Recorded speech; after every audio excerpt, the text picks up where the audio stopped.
My name is Julia Harper, and when I gave birth to my daughter Hazel, I thought my life had finally settled into something beautiful, warm, quiet, safe. But I forgot one thing. Dogs see danger long before humans even sense something is wrong. And Rex, my loyal, stubborn, painfully intelligent German shepherd, saw something in my sister-in-law, Tessa, that I refused to see. Tessa showed up at my house 2 days after we brought Hazel home. She swept through the door with balloons, gifts, and that glittery smile she used to win people over. "Oh my gosh, Julia, let me see her!" she squealed, dropping her purse onto the couch like she owned the place. Rex stood from his spot near Hazel's bassinet. His ears perked, his tail stiffened. He took 2 steps toward Tessa, then blocked the bassinet with his entire body. "Tessa, give him a second," I laughed nervously. "He's protective." "Of course he is," she said sweetly. "Oh my God, Hazel, come to Auntie." She reached forward, and Rex snapped. He didn't bite, but he lunged, teeth bared, a low growl ripping out of him so violently it shook the air. Tessa screamed and stumbled backward, clutching her chest. "Julia, your dog is insane."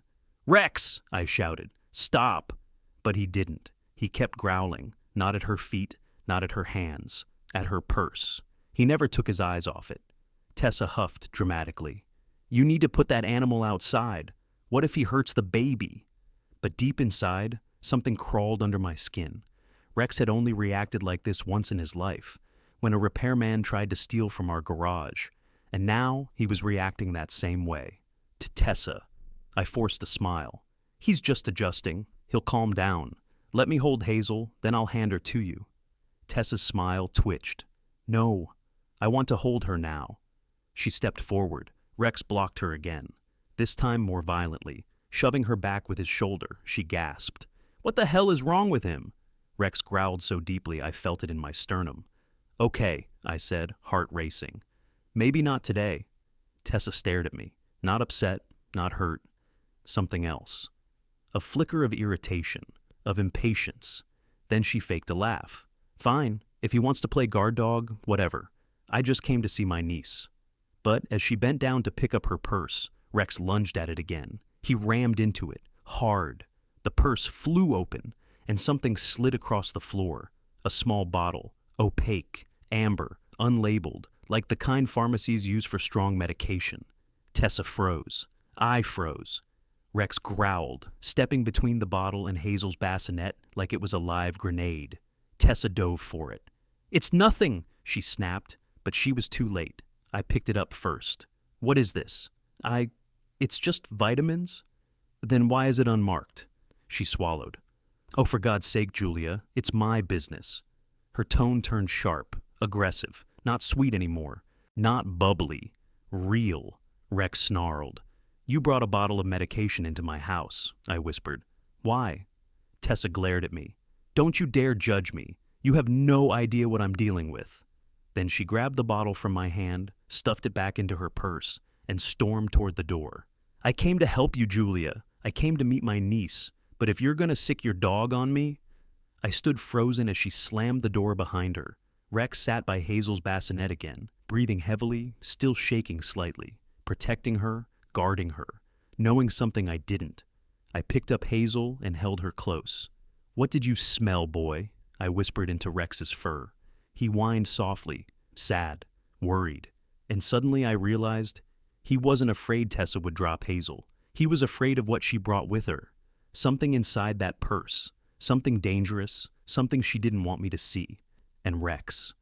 Rex was trying to save my daughter from it, before I even knew what it was. After Tessa stormed out, the house fell into a thick, uneasy silence.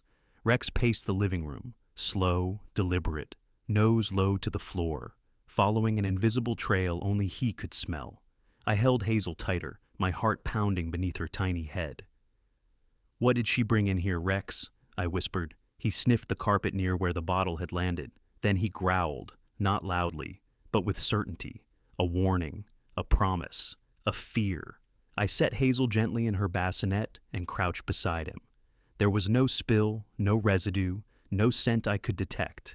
But Rex smelled something he clearly didn't want near Hazel. Max got home late from work. still wearing his dusty construction boots and exhausted expression. "Hey, babe," he sighed, dropping his tool belt. "How was everything today?" I hesitated.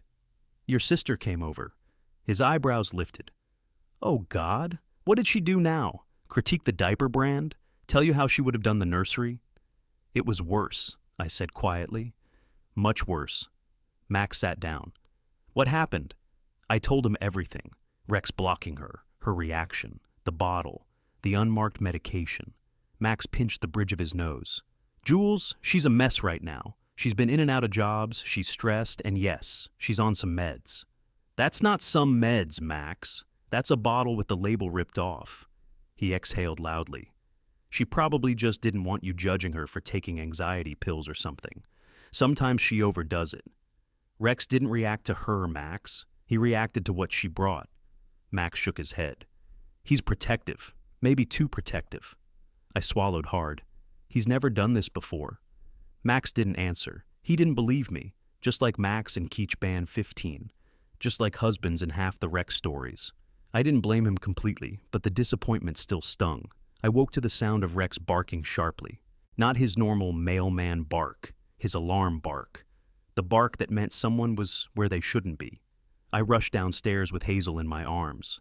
"Tessa," I called instinctively. No answer, then I heard it, a thud.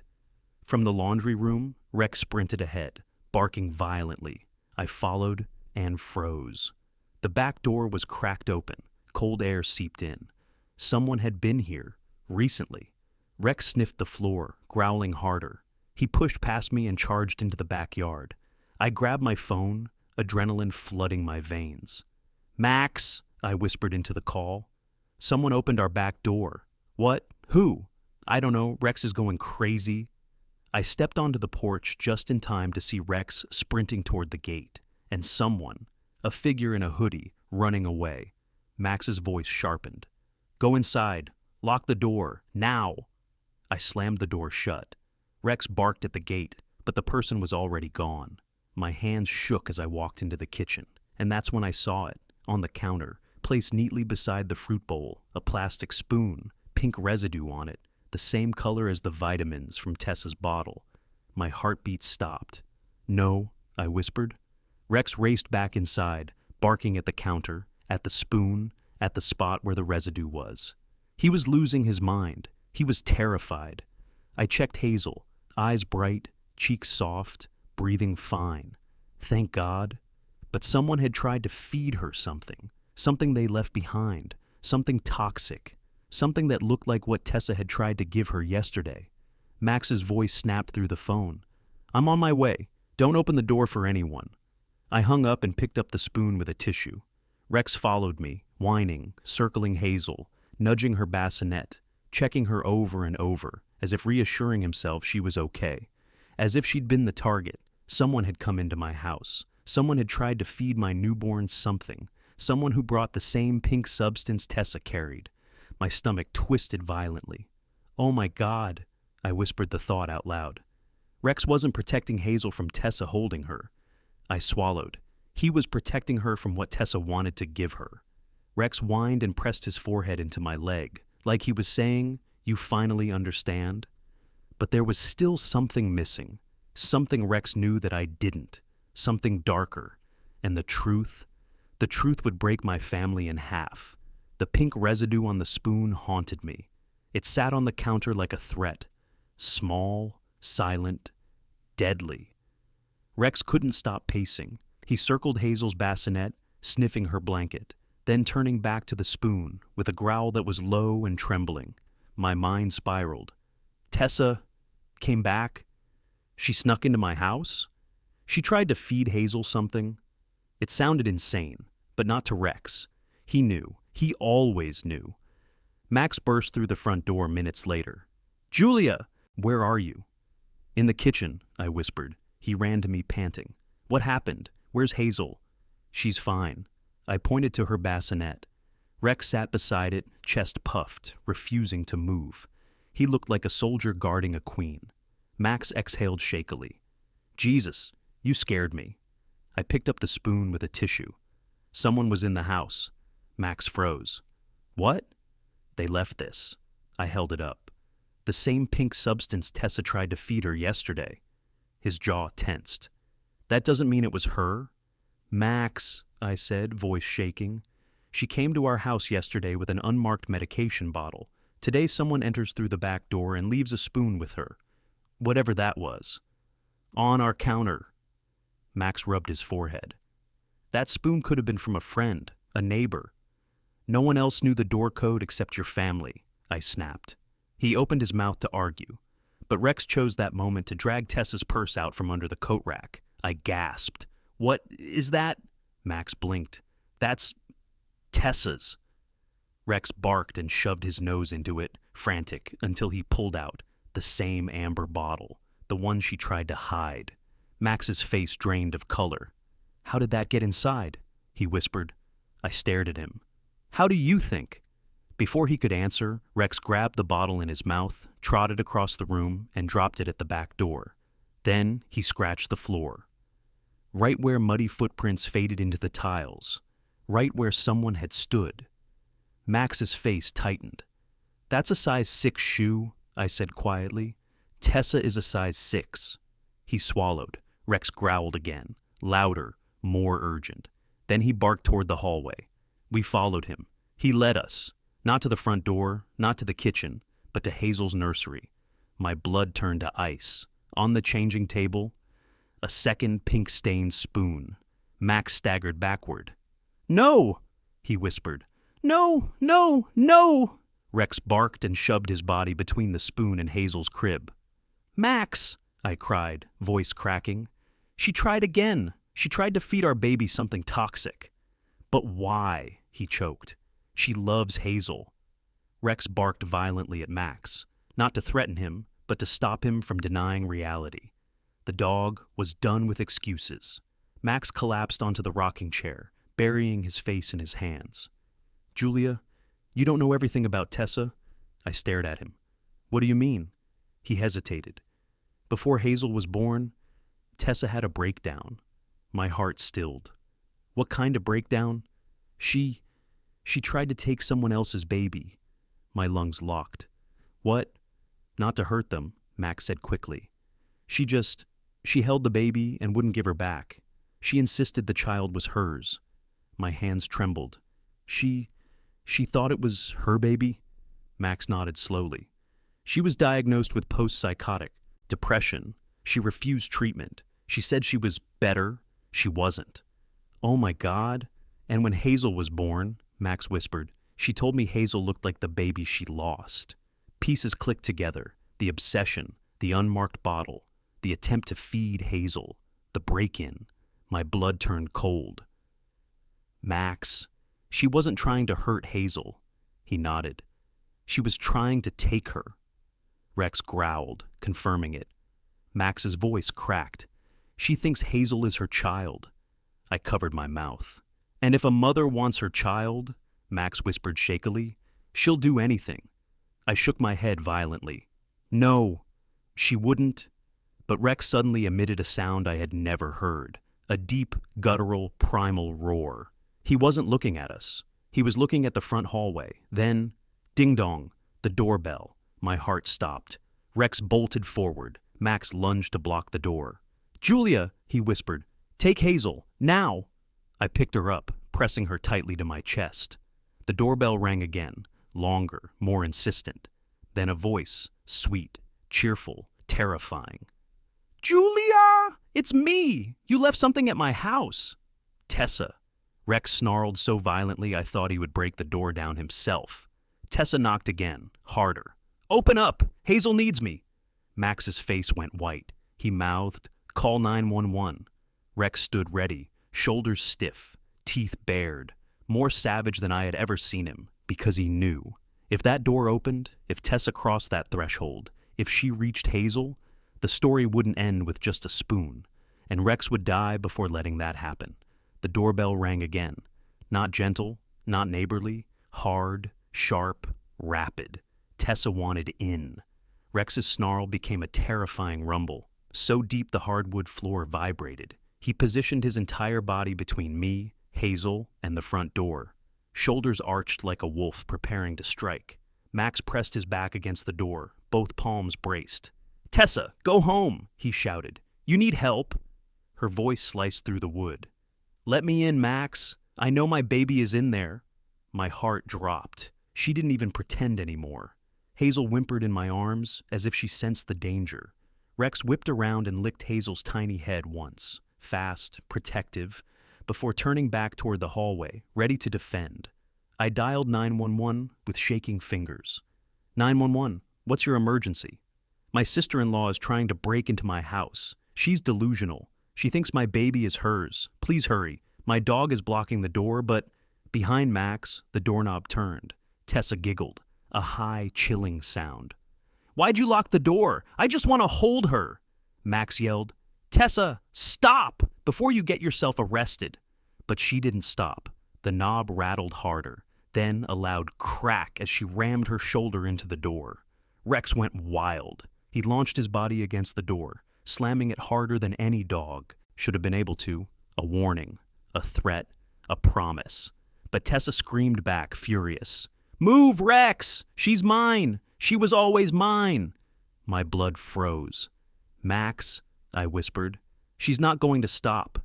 Max's voice shook. "I know." The next hit was stronger. The entire frame shook. "Tessa!" Max yelled. "The police are coming. Stop this!" She laughed again, a broken, unhinged sound. "I don't care. You stole my baby." Another blow, then another. The top hinge cracked. Max threw his full weight into the door. "Tessa, please!" Then suddenly, silence.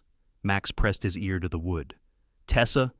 Rex stiffened. He sniffed the bottom gap and snarled. He sensed movement. Tessa wasn't retreating. She was repositioning, trying something else. And then, a window shattered from the side of the house. Glass exploded across the floor. Tessa's voice screeched, "You can't stop me!" Rex pivoted instantly. He sprinted down the hallway like a missile with teeth. "Tessa, don't!" Max screamed, chasing after him. I clutched Hazel and ran behind them, into the living room, where Tessa was halfway through the broken window, bleeding from her forearms, eyes wild. Rex threw himself at her, not biting. He grabbed her sleeve and yanked her backwards so violently her entire body slammed into the siding. "Let go of me!" she shrieked. "Let me have her!" She clawed at the sill, pulling herself inside again, screaming Hazel's name like a mother calling a child. Rex planted himself between her and us, teeth bared, snarling with primal fury. "Tessa, stop!" Max begged her. "You're scaring Hazel. You're scaring all of us. This isn't real. She's not your daughter." "She is!" Tessa roared. And then she pulled something from her pocket. Not a knife, not a weapon, but a pacifier, the same brand Hazel used, except old, dirty, chewed on. Not Hazel's. Tessa pressed it to her chest, sobbing. "I kept this for years," she cried. "She was mine. I held her first. God took her away from me, but you," her eyes snapped to me, "you replaced her." She lunged forward, directly at Hazel, but Rex moved first. He tackled her, knocking her off her feet. She hit the floor hard, breath knocked out of her. Max pinned her arms as she screamed and thrashed. Sirens wailed outside. Officers stormed in. Rex didn't step aside until the police physically pulled Tessa away. She kicked, cried, begged. "Hazel! Hazel, sweetheart! It's Mommy!" My knees gave out. Hazel cried in my arms, confused and terrified. Rex pressed into me, whining softly, nudging Hazel's head as if checking every inch of her tiny body. 2 officers pulled Max aside. One of them whispered, "Your sister. She needs psychiatric treatment immediately. This isn't normal postpartum grief. This is a delusional attachment disorder."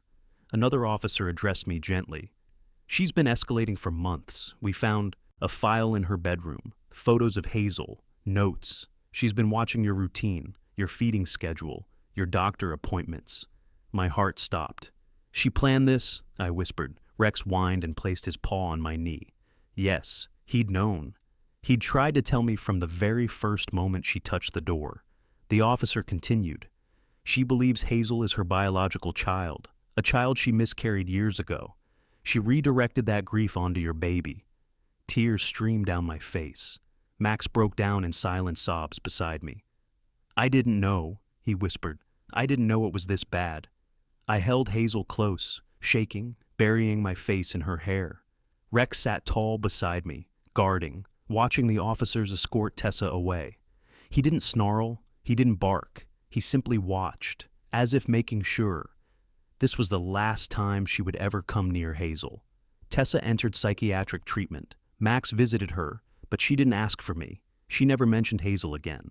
Our home became quiet, calmer, but not the same. Every night, Rex slept beside Hazel's crib. Every nap, every feeding, every diaper change. He was there, watching the door, listening to footsteps, scanning every sound. One evening, as Hazel slept peacefully in her crib, I knelt beside Rex and whispered, "You trusted your instincts before I trusted mine. You saw what she was going to do, and you saved Hazel's life." He nuzzled my cheek softly, a gentle reminder that he wasn't just protecting her, he was protecting me, protecting all of us. Rex, the dog who sensed obsession before it became tragedy, and saved my newborn from the hands of someone who loved too dangerously and too delusionally.